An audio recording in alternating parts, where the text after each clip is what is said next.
Welcome, everybody, to episode 64 of PT Shop Talk. On today's episode, we talk glucagon like peptide 1 receptor agonists and our top 5 movie dads. With me today is two of my top 5 dads, Nick Doling and Jeremy Van Kloppenberg. Welcome, gentlemen. Gosh, you son of a gun. That was a fancy Let's make it a intro. top 3. Get in here. Get in here. How was Daddy Day? Did you guys have fun? Do anything exciting? No, huh? It's been a while ago now. Yeah, we went up north. Played a little golf. Kids got a lot of pool time. It was good. It's good. Do you guys like Mother's Day, Father's Day? Do you guys do like gifts? Like, does your family get you a Dad Day gift? I did for Mother's Day, but I didn't get a Father's Day. Not a two-way street. Okay. Just saying. That's the nice part about Mother's Day going first is you got a bar. Like, they know how much you want to spend on them. They spend that on you. So, that's fun. Yeah. We typically have the kids just buy whatever they think we want, which is always kind of fun. Because it's like, oh, yeah, here's like an energy drink and stuffed animal. Oh, thank you guys. Thank you. What kind of stuffed animal did you get? Actually, they're pretty good this year. What did they actually get me? They just did board games this year, which was good. And a hat and a water bottle. So I got me a bison hat and then a bison water bottle. So it was good. Yeah. Solid. I mean, it's been. I mean, truth to the listeners, it's been a little while. We've had a few days. This was intended to be done over the last few weeks, but we're crazy busy up to our eyeballs and family and life and everything like that. So we're recording this thing a little past Father's Day. So hopefully the top 5 is still timely enough. People get it. Yeah. It was very chill for us. Like we traveled to had our first family vacation to Mexico. That was the kids' Christmas gift this year. So we had flown back into Sioux Falls, got our bags off the carousel at about 12:05 a.m. on Father's Day Sunday. My daughter Maddie came over and gave me a nice little hug, like "Happy Father's Day, Dad." At like 12 o'clock. She thought, yeah, that was really sweet. So it was a lot of just like unpacking and just trying to chill out before going. I should have really taken Monday off from work. Take Monday off. Always take Monday off. But always. It's on that grind, boys. Yeah, you stick too hard to that not liking Mondays off guns. You roll into it once in a while, Nick.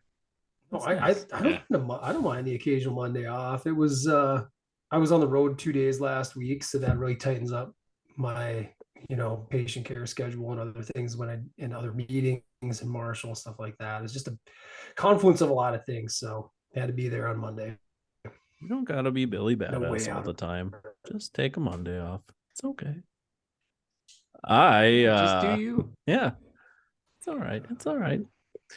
We were gonna go out for I'm not the one Billy Badass. I'm not the one with the overflowing T levels now. Yeah, I do. Do got overflowing T levels as well. Talk about the journey.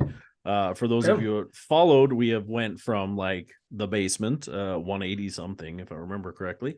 Started from the bottom. Now we here. We the ones. 750. Way up there. Way up there. 50. Yeah, feeling good. Man. Woo! And actually starting to feel good too. I know we talked I think it was last pod about how like it just been one thing after another that was kind of like not giving me an opportunity to like notice much of a difference because I just wasn't feeling healthy for other reasons. So got to enjoy it a little bit more lately. Some things I definitely notice which isn't always good, is my appetite voracious. And I don't know if that's related or not, but I feel like I can eat all the time. I always had a good appetite. Liver but and testicles. This sucker now, man. I'm hungry all the time. Raw meat. The hunger for more. Not so much that. Yeah, it's hunger. Hunger for power. Also feel like my body temp has gone up. I don't know if that's related, but I always mention I'm always kind of cold. not always now. There are periods where I'm like, oh, kind of hot. So that's interesting. Interesting. Yeah. Feel like I sweat more, which I don't love, but that's a little different. But yeah, not. And what not was can you bring us and the listeners back up to speed? What was the level that pushed you into a therapeutic zone? 250, I think, or 300, 250. I think it was maybe 300 or Sub 300. Once you go sub 300. Yeah, I think was what kind of triggered my insurance covering it, anyways. So Gotcha. that is what classified me, Jeremy, as having hypogonads. So I know you like that favorite term. That's so good. Yeah. Not as cool as it sounds. But yeah. Do you have hyper gonads now? Not quite. I think I'd have to get into like the over 1200 to have hypergonads. Do you? But interestingly, as you go in, and 750 seems for me that's a fine number. Like I don't feel like I have a ton of side effects right now. Say a little more acne, a little oilier skin than I've ever had. But they were like, I mean, do you want to go higher? And I was like, I don't know, like 750 seems like a interesting range to maybe spend some time at. I mean, there should be there should be like a range, right? Like just a healthy range. Give me the norm, kind of. Well, and it was kind of that go for it, because like the norm range, like come on, don't settle for average. Go for it. But the norm range is pretty wide. As we talked about, like 400 to 1200. Yeah. So, a lot of times they say, there isn't like a specific number you shoot for. There is like, do you feel better? So a little bit of that with it, like, and again, it wasn't for me. It was never like sex drive. I think that's probably the number one for a lot of people. But for me, it's more like energy, recovery. Those are kind of the sleep, those kind of things I was a little more concerned about. Just feeling fatigued a lot and like feeling, you have a hard workout and you just felt like you had a hard workout for way too long. So sure. Yeah. So some of that. You gonna get yourself tested? You gonna pod pressure, as they say? Not ready? Nothing's on the docket. It's as easy as a phone call away. Come on, you need to get in for a physical. Yeah, I probably could use a physical too. If I get there, I'll let you know. It doesn't hurt, Jeremy. Let's do it, boys. Like I'll share it transparently. I should pull up the data right now. I had my free test done. So that's free testosterone. Testosterone is bioavailable in your body. The test itself wasn't free. No, just to clarify. Not that I'm aware of at all. Okay. No. And I'm gonna pull that up. So I was gonna say that's BS. I paid for mine. No, my number. Here we go. Free test. $600. 98 picograms per milliliter, which is right in the midpoint. I mean, it's even kind of in the lower, some 50 percentile. Like normative ranges are 47 to 244 picograms per milliliter. So, I mean, I'm not below, but I'm very average. I'm a very average bro. Very surprising. Very surprising. At the time of this pod, I've got the results back for my total, and I am a very pedestrian 387 nanograms per deciliter. Very, very. So, I mean, that was this morning. I had that done. I'm not going to be pedestrian. Very pedestrian. Yeah. Doesn't feel that great when I'm you're not staring swimming in that 750 land. Oh, yeah. I mean, AC just goes, you could feel better. Yeah. You could feel brag. better. I could share some now. I know. Not so much. I'll keep my sweat in a jar for you. I'm going to have a conversation. Well, now my physical is going to be in August. We got to reschedule August. So I'm going to have this conversation and just see, Yeah. I don't know how frequently how far were your labs drawn apart? What was the time period? A month. So weekly injections for 4 weeks and then retest. Yeah. And then I actually was supposed to Ooh. retest this week as well now, but with other work things again, just being a Billy badass, I might have to bragging about it. move my tests Probably around. It's probably because all the tests. That's why you're doing things. Yeah, You know, just caring about life again, just out there trying to be alpha again. So you good. doing it. Yeah, I like it. Get shit done, Hanson. Yeah, that's heard that. my new nickname. So all right, so it'll we be both interesting. share Be a good to Jeremy. You guys are being awfully peer pressure. Jump on it. Yeah, I am concerned for your health and wellness. We've I mean, repeatedly discussed health and wellness on this pod. It's separable with the therapy profession. mm-hmm. I mean, you got to live it, right? We really should be just the wellness people. We should be this one-stop shop, first stop, not one stop, first stop. Yeah, I should be injecting guys. Yeah, like do it. Yeah. Did you side gig? You guys follow other countries? I was unaware of this, but I saw they dropped the hammer in the UK on physios doing PRP injections. I didn't know that was a thing. We are so far behind on the times over here. I should be able to inject people with things. We have a very small scope of practice in the US compared to some other countries. Like I know in Australia, went to a course with Jenny McConnell like 10 years ago, and she said those physios order MRIs all the time, X-rays. Like it's just, because they're actually frontline providers. When people come in with knee pain, they don't go to a PCP. They go and see like a physio. Yeah, it's pretty wild because we probably have more education technically too, and our scope of practice is smaller. But yeah, pretty cool world to live in.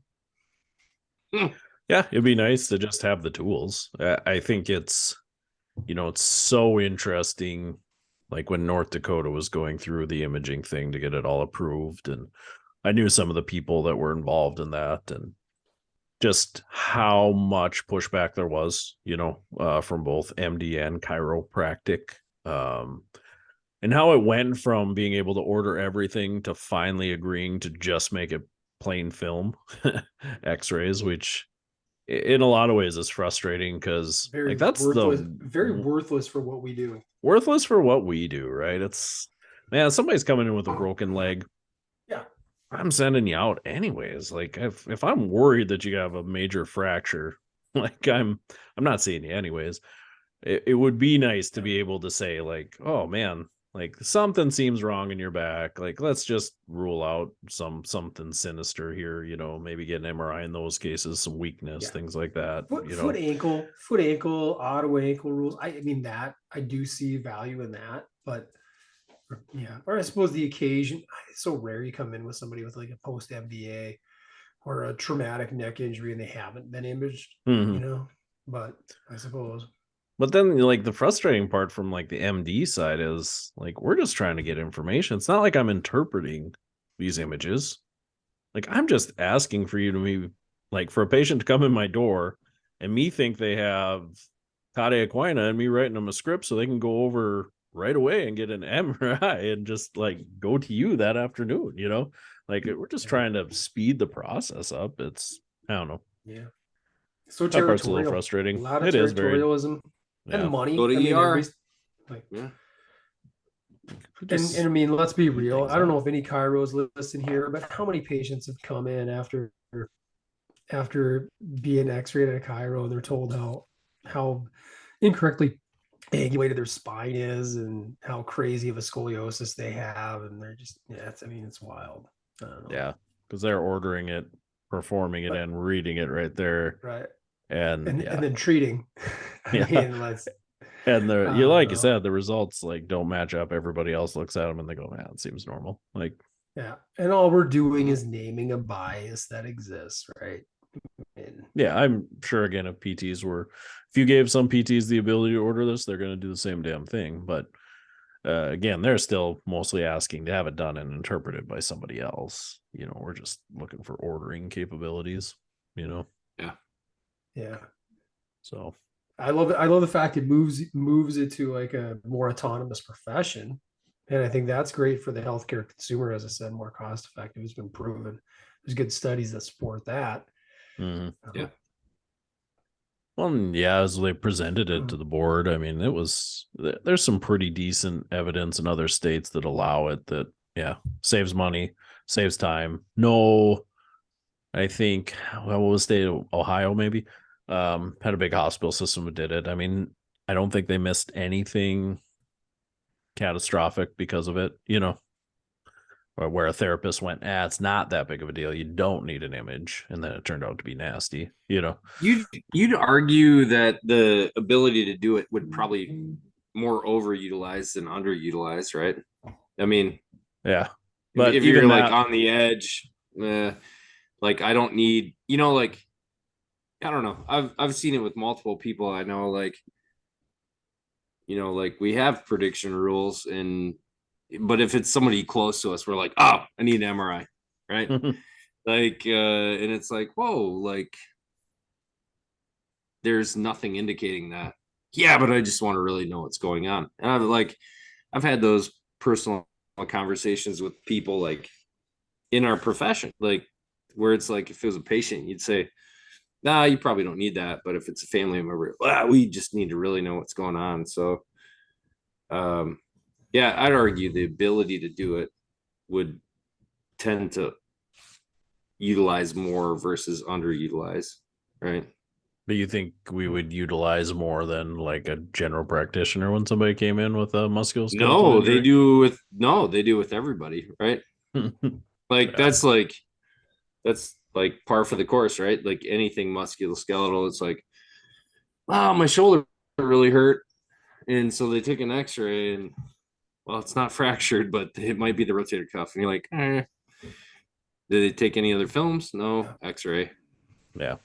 There is some Or early or onset knee, arthritis in your shoulder. Shoulder X-rays are it's a or great knee. example of. It's I'm not gonna probably say a it's meniscus worthless, tear. but It's probably a uh, meniscus tear because I saw this knee x-ray. You're like, okay, Yeah. Now the joint space looks so a much other, little narrow. connective to, yeah. But yeah. Man, I have where do we take it from here? I How don't do we I segue? still have a quick fun little Father's Day story. Oh, go ahead. Yeah. Oh, go ahead. Sorry. Not to bring us back down. I knew you had a killer Sorry. segue. But so for I'm still searching. Maybe this will create it. For Father's Day, we were gonna go out to Granite City for brunch. My father-in-law was in town. He likes to go to Granite City for brunch. My kids like it. We get there, and my daughter all of a sudden becomes ill. I can't go. I need to go home. And being a good dad, I was like, well, I'll take her home. I mean, I want the rest of my family to hang out with grandpa. No big deal. So I get back in the car, start heading home. My daughter falls asleep. Now, at this point, I'm super hungry. My T levels are at all-time highs. I had in my mind that I was going to be eating a giant buffet. So I kind of prepped myself for that. So by Granite City, I was like, well, I'm just going to hit Taco Bell breakfast up. I'm just going to order like 40 Crunchwrap Supremes. That's what you do when you're stacked with tea. Yeah, you can eat whatever you want. It just goes into muscle. It just turns into muscles instead of fats.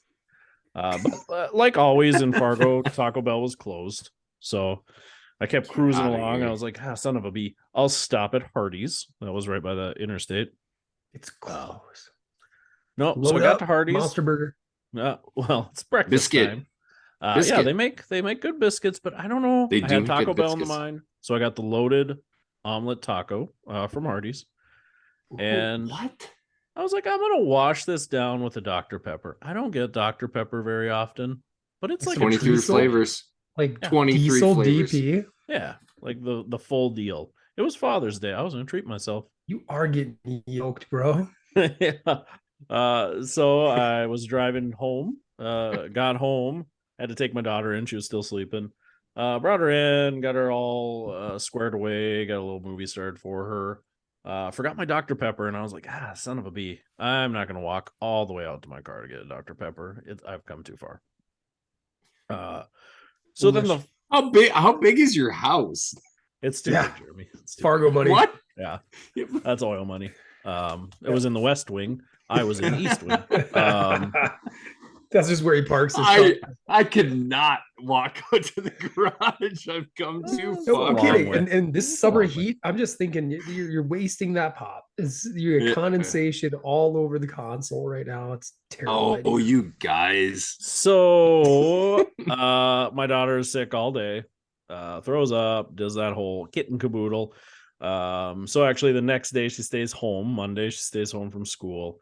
My son has swimming lessons. My wife stayed home with my daughter.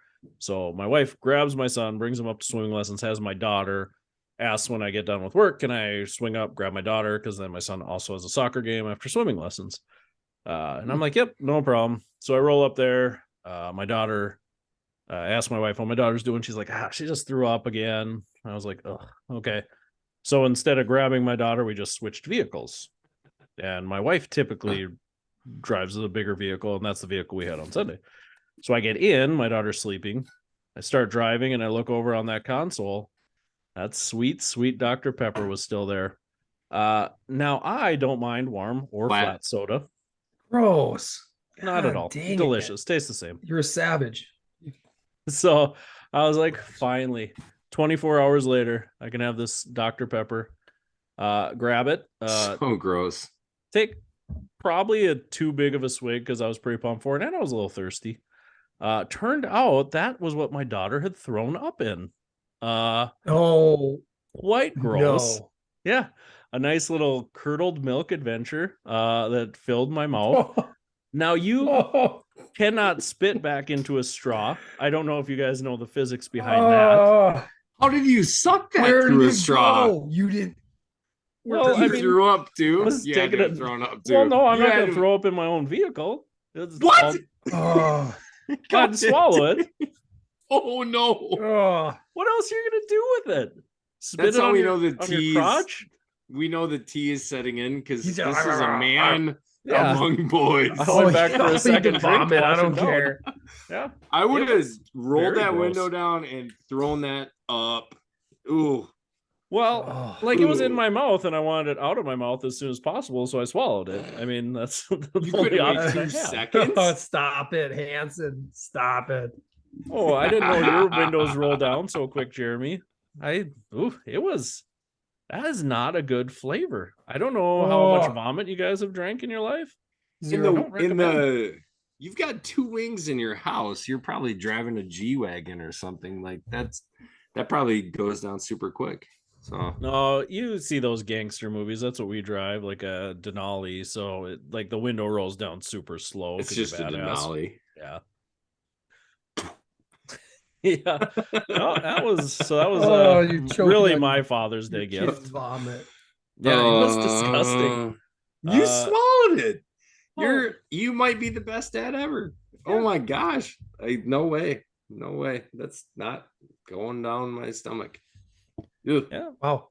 But if it did, and let's just Mhm. say you were on a GLP-1 agonist, you'd probably get full very, very quickly.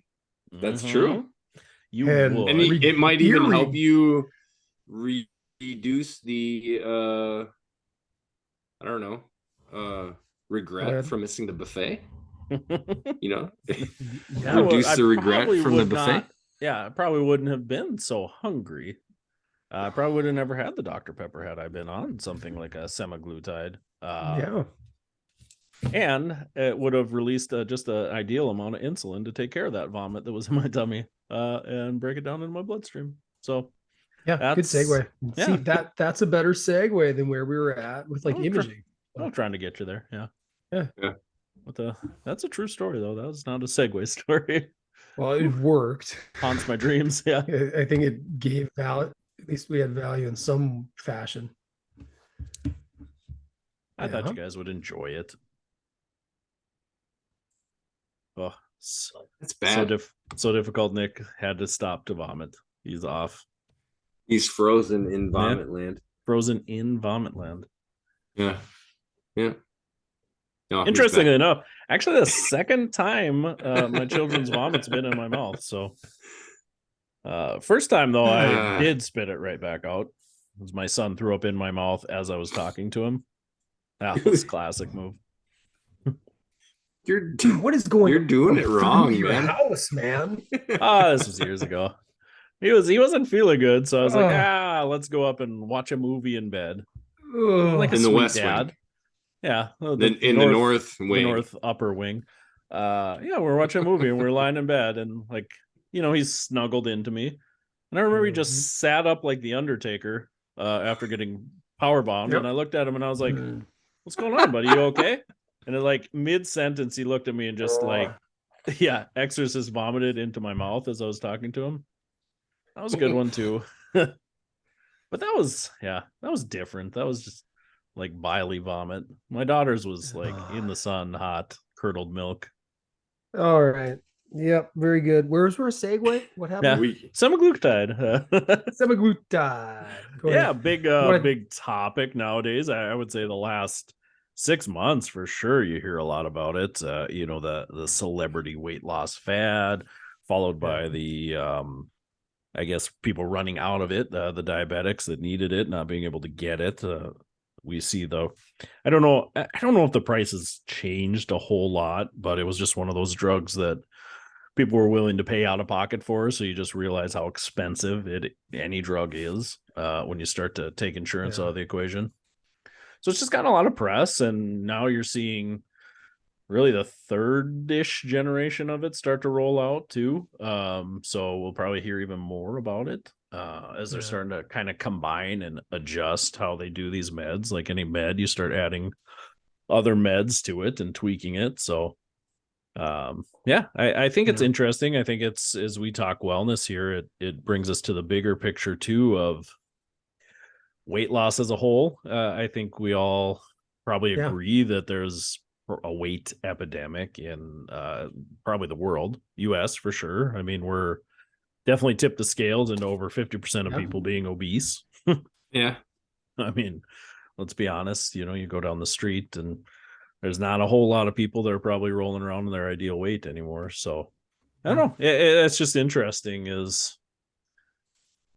I mean, we've run through these weight loss things in the past. I was just talking with a patient today about fen-phen. If you guys remember when that came out, that was more of a amphetamine, I guess. But and then when are those bad? Well, it depends. Anything in moderation. Energy, and you're not hungry. Yeah, no problems there. And then when like Alestra came out, if you guys remember when they started using that as a fat alternative, not alternative, but like would pile it on with fat foods to make it so you couldn't absorb it. Saw the quote unquote blowback from that, if you know what I'm talking about. Well, I don't think it was blowback as much as just leaked out of your butt. Yeah, which is literally what they blow anal leakage. It anal leakage. They put warnings on your bags of chips. Yeah, which is that is not what you want to see on a bag of chips. May cause anal leakage. I'll just try to eat my chips in moderation. Thank you. Eat my regular ones without the olein. And how has Taco Bell gotten by without that warning all these years? Yeah, correct. Well, that's like buyer. That's just buyer beware. You can take the may out of there. Yeah. I guess if it's just a known side effect, you even have to talk about it.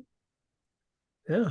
Well, I think on these new this topic of semaglutide and GLP-1 agonists, they're kind of coming more and more to the forefront as being approved for treating obesity, which I don't necessarily have a big problem with. Kind of depends on your level and your severity of obesity, I think, because the drugs themselves, as I understand, the delivery method it's injectable, but it's a progressive injectable approach where once you get to a certain point, you really kind of, your body is so adapted to it because it's so backing up glucagon's it's messing with the hormones that are released from your gut that allow like insulin to be produced to your body and get your basically glucose to enter your muscle tissue and be absorbed better, and that's not flowing through your bloodstream. So that's why it was originally, that's it in a nutshell. I know there's deeper science into it, but that's why it was approved for diabetes treatment first. And then what they found out is it was pretty effective for craving appetite. So then it was prescribed for obesity, and as Casey said, that there's multi generations to it now, and different modifications that have been done to it. Some for the better, I think, from the way I understand, a little less intense, we'll say, um, and like a little bit longer half life, with less intensity. So that's kind of it a little bit to the listeners in a nutshell. Anybody who's not familiar with it, more and more people are being prescribed it. It's being covered by more insurances as well. I just don't know if there's a lot of consistency among, like, whether they're going by BMI or if anybody's really checking on, like, like body fat percentage. Those would be interesting things to kind of find out and dig deeper into. Interestingly, there's some studies that were shared. Big shout. We've done this before, like the More Plates, More Dates podcast, with Derek from up in Canada, and he's got some interesting research that he's shared, though, in some more recent studies. And these also come from Dr. Peter Attia as well. That's Attia if you want to look up him and some of his research in his pod as well. That I believe 2/3 of the weight loss, because they're looking purely at weight loss, like pounds on the scale, Yeah. and what percentage that. But what they're finding is that 66% of that weight loss is actual muscle tissue. So because you are not feeding your body with nearly enough nutrients, and there's some anecdotal reports that in a nutshell, healthier foods are even less appetizing while you're on this. And they seem to, like, if you're gonna, let's say you're gonna be like lean chicken breast, that's really, not appealing, and you're gonna eat even less of that, let's just say. So there's some interesting side effects to this, and pretty extreme muscle loss with it, and we all know muscle weighs more than fat. That's like an old adage forever. It's actually correct. And if you're going to lose, stands to reason that if you're losing a pretty dramatic, let's say you lose 100 pounds, 66 of those pounds are now muscle tissue, while only 34 are your fat tissue. So something really to consider with that, as you make a decision on whether to get on it or not, I suppose. Yeah, and I suppose that's something you need to, I guess, vet out a little bit on, because that goes into, again, the larger topic of, we just still need to be real careful with people saying, here's a pill for weight loss, but you still need to change your habits. Like, oh yeah, I don't, nobody creating these pills and prescribing them would probably tell you like it's the end all be all. I think we all know that it might. Habit and lifestyle, got you here probably. And you could argue, how much of there's the genetic component to it, and whether it's can your body, is it appetite? Is your appetite just a byproduct of what you've eaten in the past? Is it a byproduct of your mental state? Is it a byproduct of sleep? Is it a byproduct of genetics? Lots of factors. People all the above, right? Yeah. So maybe you tell people, like, you still have to give your body a reason to hold on to the muscle you have. Is it as simple as just decreasing calories? Well, yeah, if you want to lose weight, just eat less food, or work out more, or whatever your calorie deficit is. But like in your case, Nick, not your case, but based on what you're saying, like, these people have to be really aware, like, you probably need to add some resistance training if you're not, just something to kick your body into saying, if we got to burn something, we need this muscle because we're moving weight. Yeah. Right. Yeah. And, I mean, our bodies have that ability to know what we need, what we don't. And one big strong caution that's come out of some of this recent, I guess, research and dissemination of the research is that's really, really not advised for anybody who's not morbidly obese, right? Who's tipping into that maybe BMI. I was going to ask that 35 plus, 40 plus, I suppose. If you're just looking to lose like 10 to 15 pounds, this is not what you go on by any stretch. So much more, it's got to be prescribed as well in order for 16 plus, though. You got to kind of reach that. So, I mean, I know I actually know a couple people. I'm not going to name drop. This is not the name drop time Oh on our no. pod. Shout out. But a couple So people who have what? started and I'm interested. They recently got on it maybe 2 months ago, and I should be reaching out, following up on them, and finding out kind of what their response has been. And one has diabetes, type 2 diabetes. So, interesting to see how that's affecting their fasting glucose and A1C. Yeah, it seems like one of those things where if you were, obese, moving into that morbidly obese range, which a large percentage of people are now falling into that range, that morbidly obese isn't like as crazy as it sounds anymore,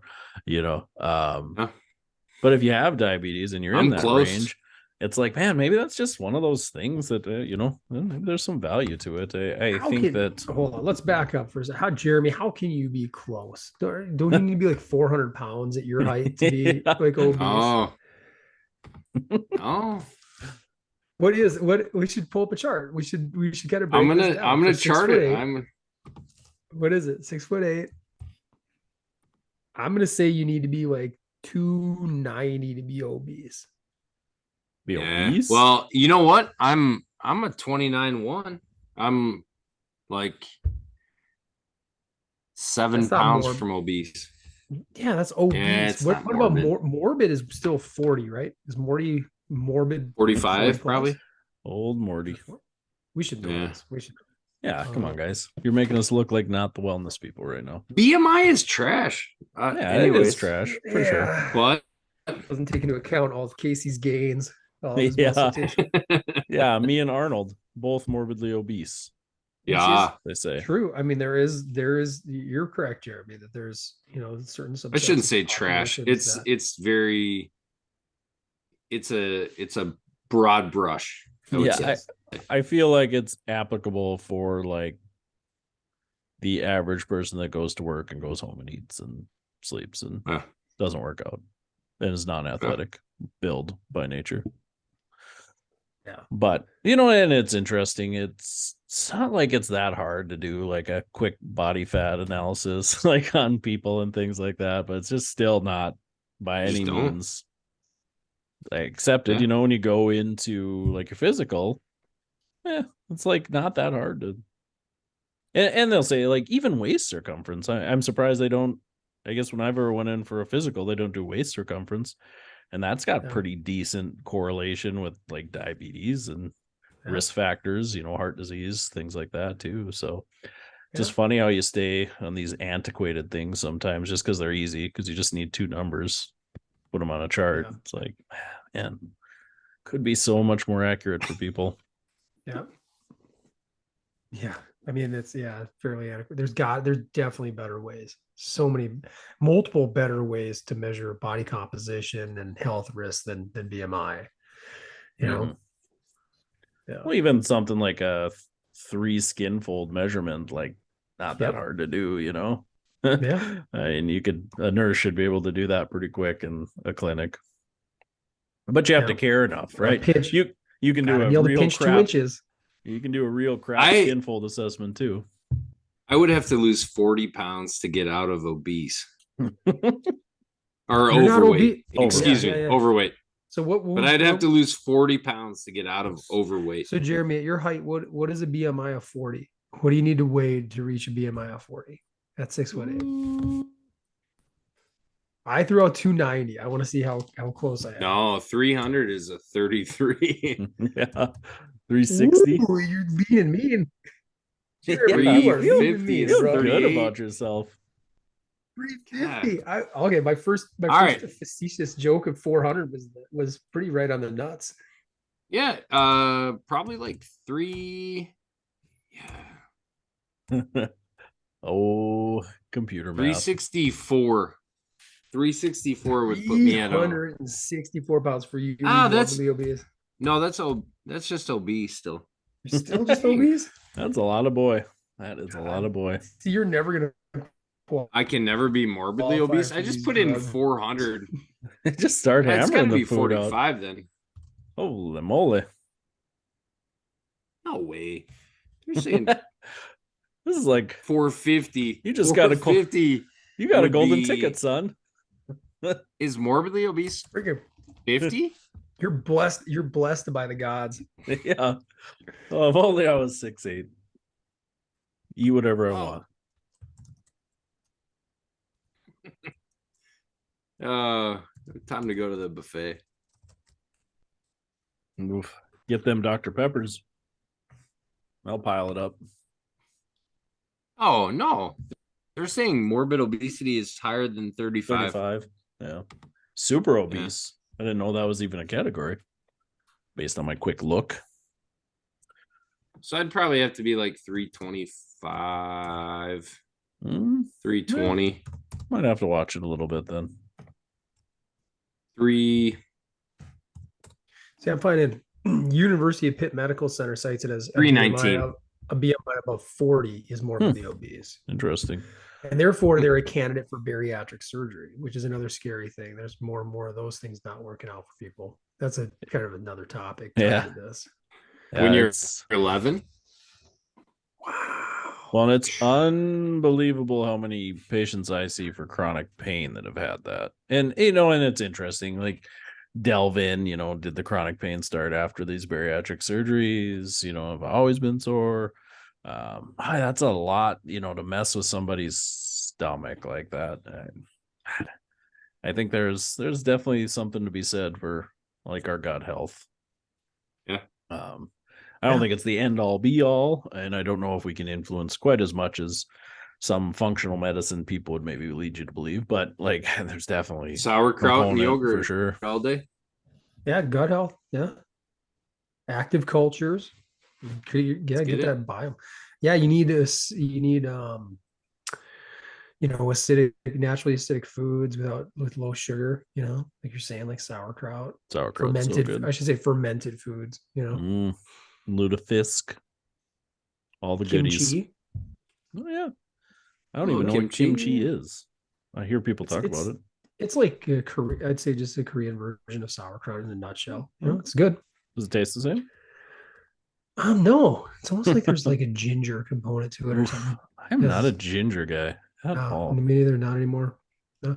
That new Coke, we try. You guys get suckered into like new flavors, not as much as you. I know you love new flavors. Yeah, so ginger Coke. Yeah, well, it's that new. They call it Coke. They don't tell you what the flavors are anymore. They put it out. Okay. So I bought like a 0 sugar Coke Ultimate, and we all took turns with the kids, and we're like, "What do you think it is? And do you even like it?" And like Michelle and I hated it. We're like right away. We're like, "This tastes like ginger ale mixed with Coke. It's awful." And it was. My son Connor's like, "Ooh, I kind of like it. It's not bad." We're like, "Go ahead." Yeah, it's all yours. See, that's all interesting. yours. You finish the rest of it.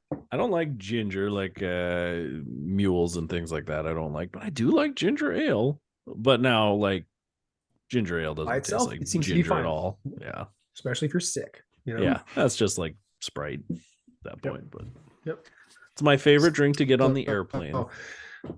Dude, dads like ginger. A little take-home message.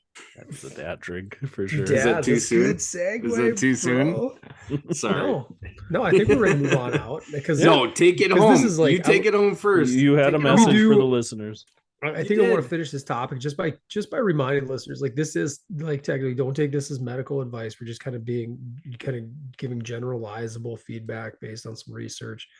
There's people that are wiser than us that are doing this, and obviously you're listening to a podcast. You're not getting prescribed this by us, or we're not telling you to totally run and hide from these things either, but just, put some definite thought behind it if you're considering going on it, and look up the side effects to any medication. And to me, the scariest thing with any med, whether you're trying to control your lipids, your statins, whether you're trying to manage your blood pressure, but is there a pathway to wean off of it ever? And there seems to be a lot of concern with the ability to do that with semaglutide and any of the, GLP-1 agonists. So, I mean, just kind of take those factors in consideration, because if you're going to enter into this prescription approach, we'll just say at the age of 40, 41, you Do you really want to be on it for 40 years? Or is it worth it because it's giving you those 40 years of life because you're morbidly obese and you otherwise don't feel like you have any other options or methods of controlling it? And Questions? yeah, just to start this whole thing back up. So we didn't even like really talk about that weaning off part. Do you feel like, based on kind of what you see and what you read, is the weaning off like it's hard to do because you just gain the weight back, or are there other side effects like your body's ability to like produce insulin and things like that are hampered? Right. Yep. You've now my understanding of it is Replace it. primarily the concern becomes because once you've changed this pathway in which it's naturally produced by your body, because it's an agonist, it's mimicking like glucagon, like peptide, and once you mimic it, your body lives off feedback loops and it decreases autonomic production of it. It's like my gonads, you're saying? Wean off it. That's true too. I mean, is there a Brahmable. pathway you're on some tests, TRT? Yeah. So I mean, is there ever a stage where they've told you can wean away from it? Yeah, when I'm tired of just being the bomb ass alpha, then I can sweet. stop. Yeah. God, bored of being sweet. Yeah. All Whenever right, I'm tired stop of being it, man. strong, whenever I'm tired of being like the lead dog, whenever I just no longer want to have sex, yeah, cut it out. But here, hey, Casey. Yeah. Is there any placebo in that? As far as how I feel, 100%, I assume. Yeah. Do you feel that much better than when you were a geriatric man in a wheelchair? Do you feel that much better? No. Is it noticeable? No. I don't know. It's probably noticeable. And when did you get your results? Your most recent ones? What was the date? Boy, I would have to look back. I mean, it's been almost a month now. Because I'm doing. You think you've fallen off since my then? Results again? Well, I'm still. No. I've still been injecting, so I shouldn't. I'm just gonna ask: did you prior to the day you got your results back? I mean, did you feel different prior to seeing those numbers? Oh, good question. Again, to the best of your recollection. Yeah. Right. No, right. We had talked about how I just had like one illness after another and shingles and all this stuff. So like I actually felt pretty terrible previous to seeing those numbers. And you're right. I have felt better since seeing those numbers. So yeah, I take that with a grain of salt, I guess. Oh yeah. So I love it. Maybe it's all just negative side effects and placebo is all I'm getting out of these. But and it's one of those things where I do believe, like anything, I think the testosterone levels I have, like hitting 701 week probably isn't enough to really see your body start to, make some of those changes too. I mean, building muscle and resetting some of this stuff takes time too, I would think, Has it trained? You talked about fatigue, some of the symptoms beforehand, like the recovery periods, time, stuff like that. Has it changed your ability to train and how you train? That's, I would say, the one area even before I got my numbers that I felt like it was a lot better. Like, I track what I lift in the gym, and I mean, I was able to go up and I lift, I would say, pretty safe. Like I typically do like sets of 12, next week 15, next week 20. If I hit those numbers, I go up. I'm not trying to move huge numbers or anything. I'm just trying to lift safe, pain-free, injury-free. But yeah, I was able to go up weights, sets, reps with everything with no soreness afterwards. Running was a lot easier, actually. Had some nagging Achilles stuff while running, and that's kind of gone now. So I did some of that stuff. Definitely feels better. It's turned you into a superhuman healing machine. I mean, in addition to being you're like the Flash, you're the bull. I mean, yeah, but with now twist. Because of these T levels at the gym, I have to wear blackout sunglasses. It's the only way I can get my workouts done. Otherwise, just too much distraction. So it's a byproduct. Are you being serious right now? No, I'm not being serious. That's like a creepy ass. Yeah, just being a smartass. My T levels are so high, everybody can sense it in the gym now. Though I feel like people give me a wider breath. You are like Frank Vibrations. Thomas. This is like the Watch. Nugenics commercial. Watch out, the alpha's coming. I just move and they just get off the machines and I lift. That's nice. Maybe Yeah, I'll be the control. You guys do the TRT. I'll just do Nugenics. Why do I go? I'm perfectly average, Jeremy. Yeah. You don't Pedestrian, I want to be believe, is- pedestrian. I know you. You're not happy with pedestrian. You are not. You don't know me, son. You don't know me, son. God dang. You won't even test yourself. You won't even hop in the pool. I'm just scared. Now would That's 350 bother you as much, Nick, if you didn't know I was sitting at 750 now? It doesn't. It honestly doesn't really want. And it's 387 by the way. Oh, It sorry. does a little bit. It does a little bit. No, It hasn't had time to because sink in. Give him a night. I'm just because I do feel pretty good. I feel like my training for the most part, like I mean, we talked about this on the past pods, right? Do you ever like you listen to the ads for like Nugenics, and we've kind of crapped on that a little bit before too, but like, do you feel tired? Doug Flutie does it. Stuff like that. And you're like, well, of course I do at times, right? Yeah. Like I can't pull off like a whole week of like 4 to 5 hours of sleep every single night like I did when I was 21, but I guess I'm okay with that too. You could, my life if is you're at an 800, you could do it. Yeah, you could just quit sleeping. Maybe. Sleep fast. Yeah, maybe that's we Sleep talked faster. about The Rock on it. Maybe that's how The Rock is waking up at 3:30 in the morning all the time. Maybe. Probably. Yeah. Or Teacher- he takes crazy naps. I bet he takes like it's 8-hour naps during the day. Just a napper, He's a I big don't know napper. how he finds the time when he's such a good dad to them kids. Oh yes, but Mhm. maybe not in cinema. Maybe in real life, but cinema is a different beast. Yeah. He might need to up his game to be a top 5 cinematic father. Yeah, so So- we'll roll into that top 5 greatest movie dads. I was actually surprised my list was not that big. Like I was looking through movie dads. Can't say there was a lot of great ones. Yeah. My bar is pretty high, I would say. Tell the damn listeners that once the dad dies in a film, apparently You're out. they don't Yeah. count. You're straight. I can't disagree. with you anymore. Leaving your children fatherless is not a strength to me. You might as well be going out for cigarettes What and a never come hater. back. So that Oh. definitely cut my list down. A lot of movie dads die.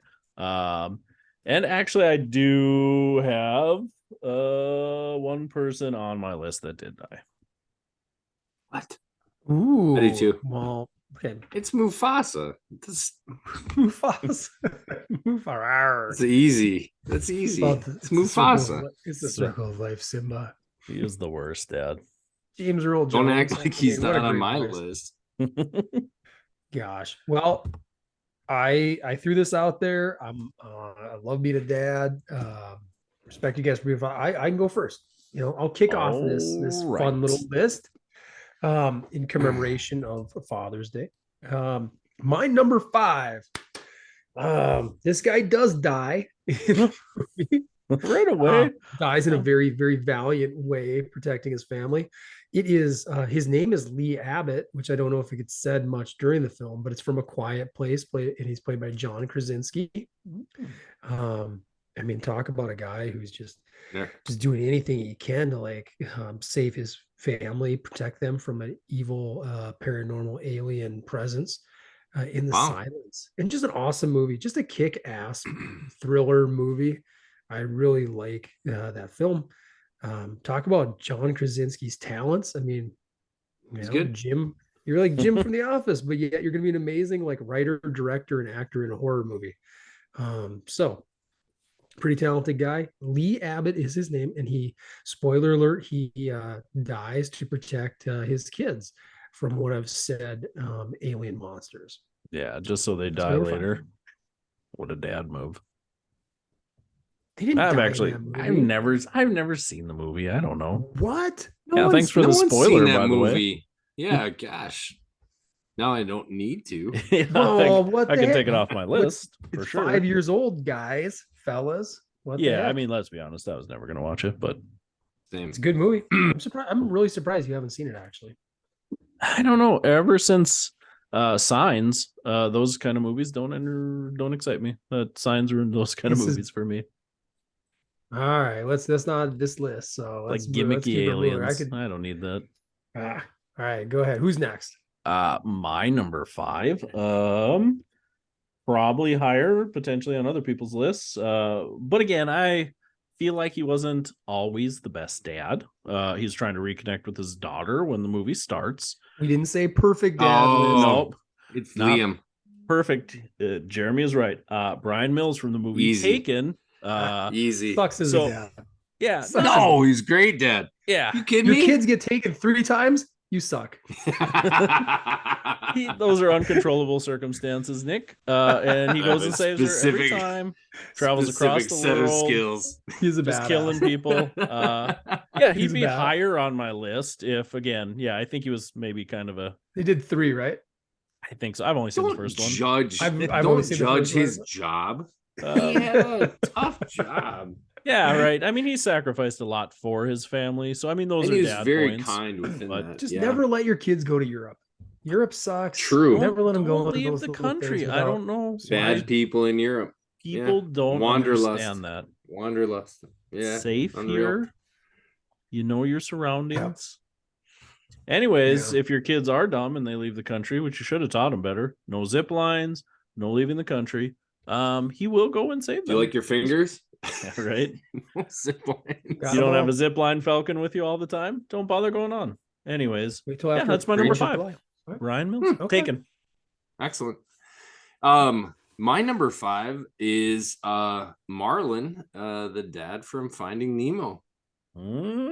Oh, he go ahead, Jeremy. Go ahead.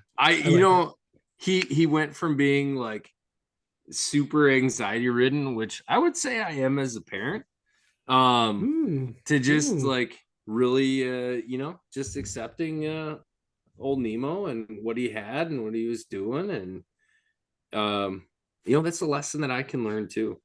So that's my number 5. Voiced by the great Albert Brooks, who plays that type of like anxious guy very well. I mean, Very great well. choice. And he's hunting down his son. Find Yeah. Nemo. And it's Yeah. like it's kind of sad too. Don't Way they better set it up than like, Brian Mills. Isn't everybody else in the family dead? Yeah, like So he's really- his that's 99 sad. other children and wife. Yeah, I mean, it's super sad. Yeah, Yeah, I mean, even before Nemo goes away and he goes on that journey, he's a pretty solid dad. He's raising that kid by himself. He kept their dream home, Single dad. Yeah. to raise that Yeah. little boy. God, I couldn't do it. Single dad. Yeah. Man, God So, bless our wives. That's Me a great too. choice. Turn this Jeremy. into a wives list, right? The mother's list. Yeah, that's a great choice. But we should have done a Mother's Day list, and maybe we'll have to keep that in mind next year. Keep this thing going. Great one, Jeremy. Great, Marlon. My number 4 did not die. He did not perish in this film, but he passed on an awful lot of knowledge to his son. Not the least of which was how to be a terrific arm wrestler. So of course it's Lincoln Hawk, played by Sylvester Stallone in Over the Top. Over the top. 1987. Oh my God. Oh my god! What a good if there's dad. ever a father-son movie, this is your father-son movie. The whole thing is all about like getting his son back from the evil grandfather from the other side of the family. Sly's just the underdog, badass. Great Kenny Loggins song, referencing that pod from a few Yeah. weeks back. Where you Nice sit there. montage. Meet me halfway, I believe. Oh, just a heart wrencher. So yeah, no, and he wins this. And spoiler alert: he wins the semi truck at the end and gets his son. I mean, it's just an awesome feel good movie. Yeah, number 4, Lincoln Hawk, Over the Top. Did you flip the switch before this pod just because of this choice?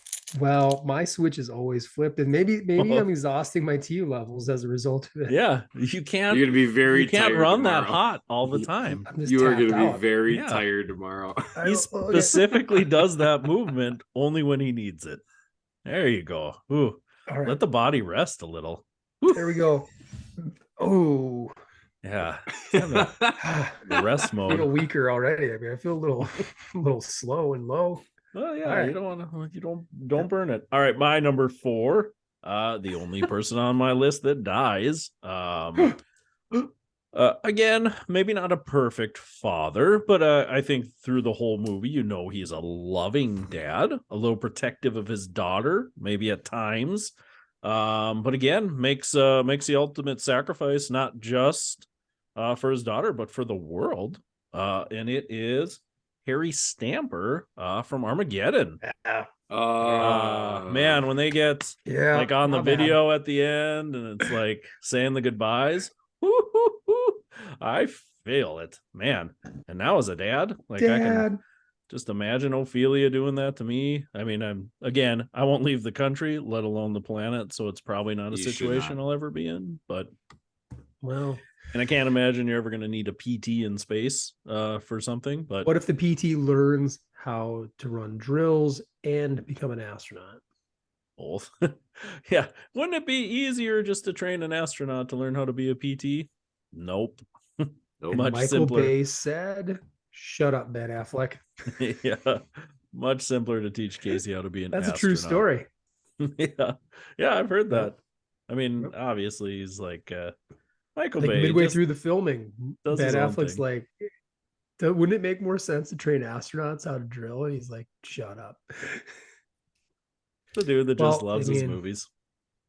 Yeah, he tragic. gets it. Tragic. Yeah. right. Don't want to miss a thing, Nick. He's Also the a great only dad. soundtrack song. Don't In the close your moment. eyes So either. Oh, I was gonna say Liv Tyler, like her acting wasn't the best in that film, though. Like I at don't the think it end, ever is, if I'm gonna be honest. no, no, no, no, no, no, no.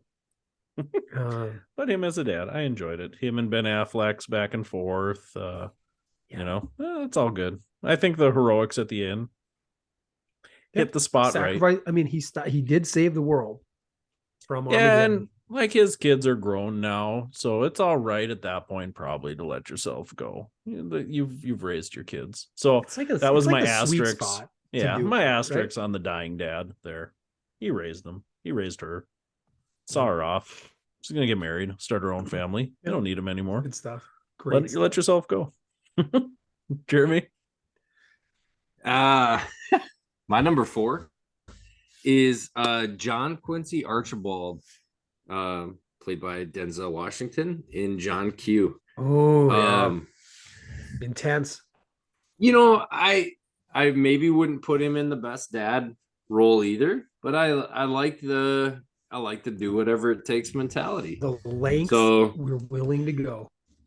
Kid has an enlarged heart, $75,000 copay. We can't pay that. All right, I'm going to take this place hostage, and you're going to do it. So I'd like to think that I would do that. I probably wouldn't, but I'd like to think I would. Well, that was pre go. But yeah, just like in cinema, it's just like, yeah, this is dad willing to do whatever it takes. So that's why I made my list. Number 4, John Quincy Archibald. John Q. Yep. Yeah. Does he die at the end of that one? Does he get? Or I can't even remember. I can't. It's been so long since I've seen that one. Yeah. Good choice though. I mean, yeah. I like the intensity. My next one's probably the most, we'll say, serious, dramatic affair of the bunch. But just a great father-son in this particular situation, thread throughout the whole movie. The character is Chris Gardner. The movie is Pursuit of Happiness, played by Will Smith. I mean, I'm pretty sure he should have won the Oscar for this movie. Yeah. I don't know who won it outside of him, but that scene, there's that scene where they're sleeping in like a subway restroom. Yeah. And that's crazy. Somebody's trying to come in and he's like kicking, he's like blocking the door with his foot while his son's sleeping, and he's just crying while he's doing it. And then when he finally, like, I mean, just a great film, top to bottom. And then when he finally like gets the job at the end, and he like, oh man, he's like just overwhelmed. Fantastic, just awesome movie. Yeah. So that's my number 3. Chris Gardner in The Pursuit of Happiness, 2006. Great. Yep. Great. Yeah, I have only seen the movie once, so I'm sure he maybe it would have been higher on my list. But yeah, I was like, again, I'm hard on these dads. I'm like, hey, get yourself in this situation. Time to get yourself out of it, buddy. Yeah. Wow. I've only seen it a couple times. Does it make you good? Putting yourself in a bad situation, Jeremy, and then getting out of it? I don't know. I've got it on DVD. Pulled I can himself. send it to you. I love the idea of just pulling yourself up by the bootstraps. Me And every too. time I think Same. I got it kind of tough. It's like move. Good stuff to reference, and true story too. By the way, I mean, Yeah. it's not fiction. It's Well, I'm all not real. saying I mean, it's a bad Based story. on a true story. Just saying. Yeah. Just be a good dad the whole time. Maybe not get yourself fucked. Wow. he's trying. I He's know, trying. He's I trying to know. sell. Yeah. He's becoming a good dad. Is he a great dad? I don't know. Oh, is anyone to be just a argued. great dad? Yeah. It's a learning process, Casey. 3, 2, and 1 on my list. Let's go. Let's hear him. Yeah. Let's hear All it. right, my number 3 already been said. Marlin Finding Nemo. I can't argue with what Jeremy said. He was a good dad from the moment that kid was born. That fish. Fish kid fish. I don't know. Like he just unconditional love, Minnow? man. Like Nemo is his life, and he would do anything for Nemo, and that love just never wanes. He gets frustrated. He's never willing to give up, and that's the thing for me is like just that love. That's strong. And he puts up with Dory's bullshit through the whole Yeah. movie. Oh, I mean, she is the worst. And then he spends a second movie just hanging out with her. Ugh. oh, poor Loser. guy. Poor guy. Yeah. That's Ellen's very I get where she's been likable, but that character, that was the worst part of the movie to me. I'm not a fan of the annoying sidekick, where it just get way too much time. Yeah. Not a big Olaf guy, huh? No, not at all. There's another great example. Like I don't need it, but I get it. They're huge merchandising things. Kids love them. Oh my gosh, yeah. All right, J-Bone, numero tres. Well, my list wouldn't be complete without this guy. So when you Oh, no. you gotta have Mufasa on the list, man. You do. He failed everybody. What do you mean? Whatever. He failed everybody. What a hater. They needed their king. He's out there. Simba is He not. explains why it's okay for them to eat the gazelles. I mean, it's the Sacrifice. circle of life. Yeah, and he gives Simba all the tools he needs to be a king. It's what it is. And he comes back later It's not as a arguable. cloud ghost and gives him better advice too. And he's got such a great voice. Yeah, James I get it. James Earl Jones. He's so good. Oh, So good. Yeah, I don't know. So good. You didn't do that after you had your first kid? You didn't ever lift them everybody up and be did. like, 1,000 light times I touches did is our that. kid. Yes. All right. Well, great dad. It's not because he was a great dad. You're gonna have to Yes, rethink it that is. list, Casey. If he was so great, maybe he just does the Maybe right he thing wouldn't and have gets died. Scar the Come hell on. out of there. Well, come on. we've had Scar. He let that Scar evil has made pedophile around his kid. Scar has made the Scar's a pedophile though. Oh yeah, for sure. He would be. He would be. Most likely. I could see Yeah. it. I could Like if see there it. was an opportunity, for sure. Yep. Jeremy Irons. Yeah. Jeremy Irons just kind of comes off that way, honestly. Like But there's no way you're telling me when Mufasa died and he took over, there wasn't stop. like let's young stop right there. You had a lions. good thing Yeah, going. stop. Where the deep Gandalf, dive, He stop. but got whatever he I wanted. do after he think was we kid. can. We've had the villain list before, but Yeah. I think we can have spinning off of this, thinking of Scar. Like we could have a whole list on worst siblings in movies. Mhm. Big good one. like Yeah. the Ooh, worst. yeah. I mean, there's a few there. Yeah. Oh yeah, Home Alone. definitely. Very good, Jeremy. Yeah. Disagree, but go on. Well, you mentioned that Mufasa gave Simba some good advice, and Yeah. my next dad was really notorious for Segues giving galore. advice. Fantastic advice giver.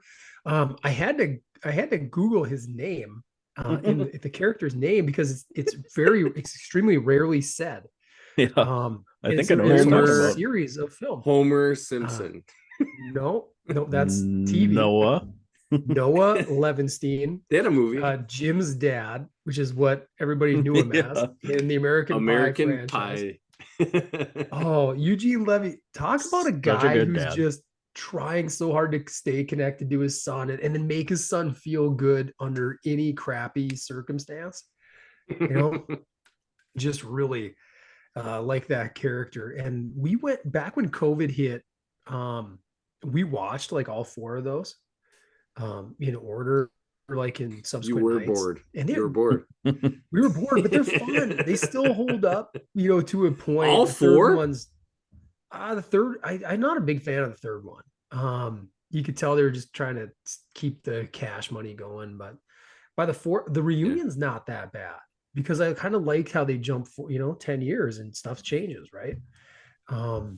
There's some of the like we're just gonna throw Jim in another really tough circumstance, and it happens all the time. But his dad was great, and Eugene Levy was like perfect for that role. He just I love there's a scene in the first one that I'll end with where he's supposed to be innocuously hanging out in the hallway, like looking at this like frame portrait of the family, and he's like just hanging out here looking at this. It was a great day, wasn't it? He's like, yeah, it was, Dad. Yeah. Jim, I want to talk to you about masturbation. He's just like segues hard right into that. And he's always doing it out of the goodness of his heart to like, try to connect this kid and just let him know that he's not alone. So a fun dad, fun movies, Noah Levinstein. Jim's that was dad. Number 2, right? My number 2. Yeah. Great choice. I love the unconditional love. I think that's a great dad quality. Yep. I'll tell your in spite mom of everything. Another dad, my number 2, also lots of adversity. His kids didn't always follow in the family path. He loved them all the same. Sacrificed a lot for his family, worked hard, did what he felt was right. Jeremy's going to like this probably. It's Arthur Weasley from the Harry Potter movies. Let's go. Just a great dad. Let's go. Like, especially when you think of, like, man, he never was hard. Like, he was hard on his kids. Like, they didn't have any money. All they had was love. And they brought Harry Potter around, this poor orphan kid that caused nothing but trouble. And he supported him. He supported his kid's friend through all this crap. He had one son that really kind of went down the dark path. Even the mom kind of disowned him. I'm sorry, I'm in the dark here a little bit, but so that Ron's dad. Nick. Yeah, correct. Yes. Ron's dad. Yeah. Okay. And then who's the actor that can you name? Who's the actor that plays? Nobody knows. He's Arthur Weasley. I believe he took that as his name. Is he in a lot of the movies? All but one. He's not in the first one. Oh. But he's in the rest of them. But yeah, his son goes on and kind of Mark Williams unknowingly joins the bad side.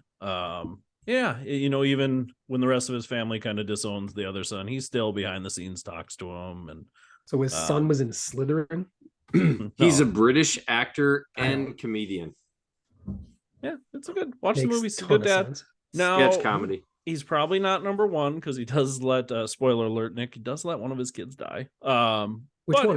That's why he's number 2. That's why he's number 2. I've seen him. It's just been a long time. Yeah, one of the twins dies. Fred dies. It's very sad when you see just one of the twins die. The wand chose me. Yeah, so he's my number 2, man. Okay. I don't have any bad things to say about him. Like I said, he sticks with his guns. He does what he thinks is right for just being a good person, teaches that to his family. Most of his family, just good kids. It's Arthur Weasley. My number 2 has been said. It's Brian Mills, Liam Neeson. I don't think he's a bad dad for letting his kid get taken 3 times. Not even a little. What are you gonna do? You gonna lock her up? I mean, you can't do anything after the second time. Yeah, real Nick Marlon Doling over there, not letting his kids go anywhere. I could. You can do one sequel. You can do one sequel, but come on, 3 taken 3. Very specific set of skills. Oh man, he's Billy Badass. And I don't Those think T he was a levels bad are off dad. the chart for sure. Yeah, he's at a 1700 at least. But even at 55 or whatever he is in that movie, but That's hypergonads for sure. you got it. Hyper. But it's like I think he's misunderstood. I don't think he's a bad dad at all. Like the whole time he's trying to reconnect. He just had a very difficult line of work. So take it or leave it. That's my number 2, Brian Mills. All right. Okay. Yep. So I'm going to segue again because my number 1 dad Speaking of had a a very line of work, went through a very similar set of circumstances, but he was one and done, bro. He got the job done. When his poor daughter got kidnapped by his former comrades that he used to actually serve with, not only did John Matrix get her back, but he murdered about 100 people in the process. So that's your number 1, huh? Perfect. That's my number 1. John Matrix from Commando. Yeah, that's a classic story of love. Everybody can agree with that. Yeah, Unconditional. they set it up one and done early on. It's a guy that knows how to be a great dad. He's a great dad. How could you hold it this whole list? Unbelievable. They're sharing ice cream cones together. Often known as one of that the was a greatest deep Father's dive, Day right? movie. Yeah. He's doing everything. He's breaking necks. He's dropping guys off cliffs. All good dad stuff. All good dad stuff. Yep. It's all in the handbook. It's all in the handbook. Whatever it takes. Yep. Including killing 150 guys. Yep. And finishes the job, takes out the number 1 bad guy with a pipe through the chest, tells him to let off some steam. And so good. Dad of the year. Can't believe what you've turned this list into. 1985. You win. That's a good number 1 for sure. T levels at 3,100. Yeah. That's a double, Brian, for sure. He's doubled them up. Right. You didn't need 3 times. Those T levels, you only need 1. Yep. Yeah, that's a great choice. All right. You can't argue. Can't argue. Thank you. I don't know how he escaped my list, if I'm going to be honest. I can't believe he didn't pummel himself onto my list. Yeah, but he is not my number 1. My number 1 already been said, and it's Noah Levinstein from American Pie. Can't disagree with anything Nick said. I mean, I don't know if there's like more scenes of where you can just tell a dad loves his son than in those movies, which is so like out of place in those movies when you think of like raunchy comedy. Mm-hmm. But like when he sees his son and when his son's just struggling with stuff, Eugene Levy does that perfect. Like, God, I just want to help my kid, and like you feel he hurts because his son hurts, and I feel like that's like a cool thing you don't see necessarily that often in movies. That, and I don't know if I can call it acting, and maybe it's just how Eugene Levy is, but because you see it in Schitt's Creek if you guys ever watch it too. He just does that really well. But yeah, through all the movies, I mean, all the crap, and that's his real. all the but in things. Schitt's Creek, is that his real son? Correct. Yeah. Yeah, that acts with so that.